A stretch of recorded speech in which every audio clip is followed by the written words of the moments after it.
Bonjour à tous et bienvenue sur la chaîne. Aujourd'hui, je vous emmène au salon de Bourges où j'ai eu le plaisir de rencontrer Anne-Sophie Rode d'Essentia Train, une marque qui propose des modèles haut de gamme à l'échelle 0. On va parler conception, philosophie et nouveauté. Bonjour Madame Rode, je vais vous poser quelques questions pour les passionnés de modélisme. Beaucoup de passionnés se demandent pourquoi certains modèles sont produits en série limitée. Ils sont produits en série limitée parce qu'on ne peut pas forcément s'engager sur une production importante sans avoir un minimum de clientèle derrière, parce que les frais occasionnés pour la production, notamment d'un certain nombre de modèles, doivent s'amortir d'une manière ou d'une autre, et que malheureusement, il faut quand même qu'on sache un petit peu où on va. On ne peut pas garder des stocks en fait. Sur quel projet travaillez-vous actuellement ? Alors actuellement, on a donc la 2D2 qui est en cours de production. Je devais recevoir le prototype de production. Malheureusement, j'ai eu un problème avec le constructeur qui a eu un problème personnel.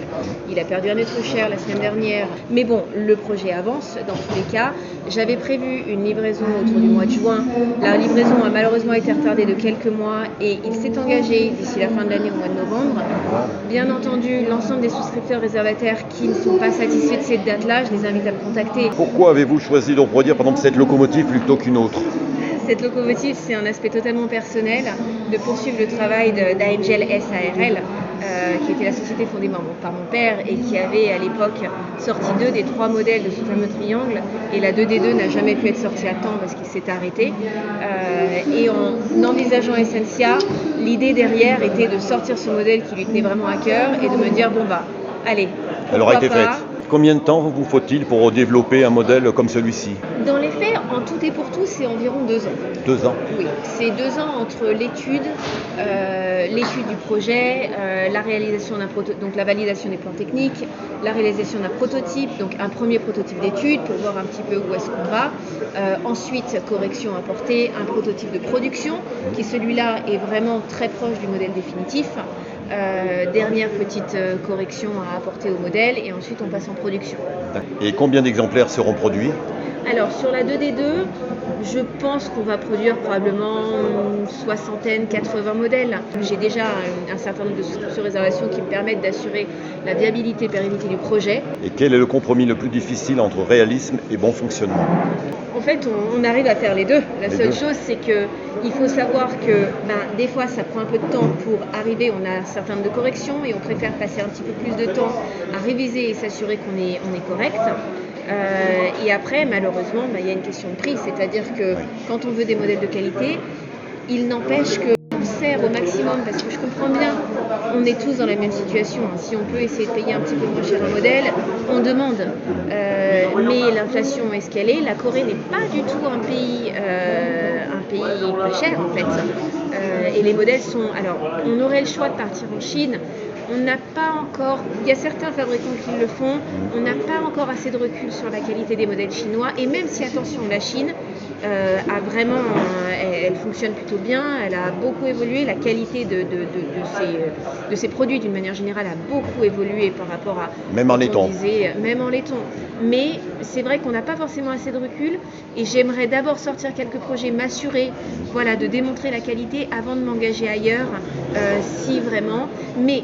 Par ailleurs, la Chine n'est pas si peu chère par rapport à la Corée. Et est-ce que l'impression 3D a changé votre métier ? Alors, ou est-ce qu'elle vous aide dans... c'est un peu tôt pour vous en parler. Ah bon ? Parce que je sors le premier modèle, donc la 2D2. Oui, c'est vrai. Attention, parce que donc, la 2D2 est en production, mais il y a également le wagon EVS qui est en production. Oui. D'ailleurs, on a le prototype de production. Il est en production là en ce moment. Il est en production. Ça, c'est le prototype de production. Oui. Donc, on a quelques petites corrections à y apporter.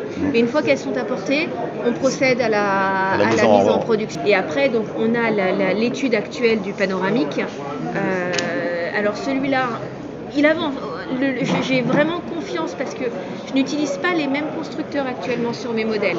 Parce que pour des gestions de risque, tout simplement, on n'est pas à l'abri que un constructeur... Voilà, mon constructeur de 2D2 a eu un problème personnel que je peux totalement comprendre. Personnellement, la famille passe avant tout. C'est comme ça. Enfin, c'est ma philosophie. Donc, on peut comprendre, mais il n'empêche qu'il a du retard. Et si jamais, s'il avait pris d'autres projets, ces projets seraient automatiquement retardés. Et donc, j'ai le constructeur de il a travaillé avec AMGL et SARL, mon père, Le designer et celui qui avait fait la BB 4400 notamment, la BB 4400 kW. C'est une personne qui est vraiment très fiable et l'EVS, je suis très satisfaite de son travail.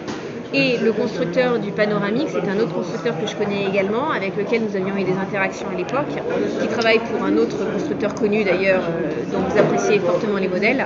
Donc j'ai toute confiance et il travaille vite, ce qui fait que le panoramique, je pense que la livraison sera sérieusement envisagée début d'année prochaine. Et quel est le principal risque quand on lance un nouveau modèle? De taper dans le mille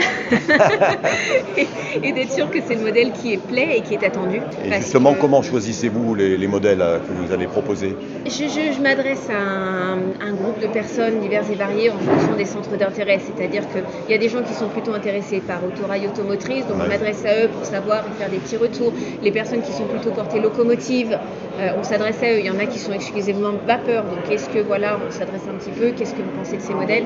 Je pose des questions, je m'adresse vraiment à... Et quel modèle français mériterait d'être reproduit mais qui ne l'a jamais été? Là tout de suite, typiquement, c'est le panoramique. Le panoramique, oui.